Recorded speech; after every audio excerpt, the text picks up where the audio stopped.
Warga Kelurahan Petanang Ulu dan Petanang Ilir, Kecamatan Lubuk Linggau Utara 1, Kota Lubuk Linggau meminta ganti rugi lahan mereka yang akan dijadikan kawasan wisata.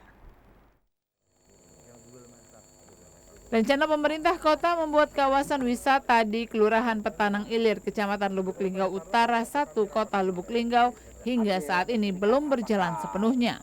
Warga yang berada di Kelurahan Petanang Ulu dan Petanang Ilir menolak untuk direlokasi. Mereka menolak karena relokasi yang dijanjikan pemerintah tidaklah sesuai. Apalagi lahan yang digarap warga ini merupakan lahan produktif dan sebagian besar warga mengandalkan hasil kebun untuk memenuhi kebutuhan sehari-hari. Warga yang menolak direlokasi ada sekitar 15 sampai 20 orang kepala keluarga yang memiliki lahan seluas lebih kurang 25 hektar. Dan lahan tersebut nantinya akan dibangun embung oleh Pemkot di kawasan wisata. Sejauh ini juga belum ada penyelesaiannya dari pihak pemerintah itu, makanya seperti ini. Ya, setelah pembangunannya masih dalam keadaan posisi sekarang terbengkalai seperti ini kan. Mengenai akan diganti rugi hanya relokasi.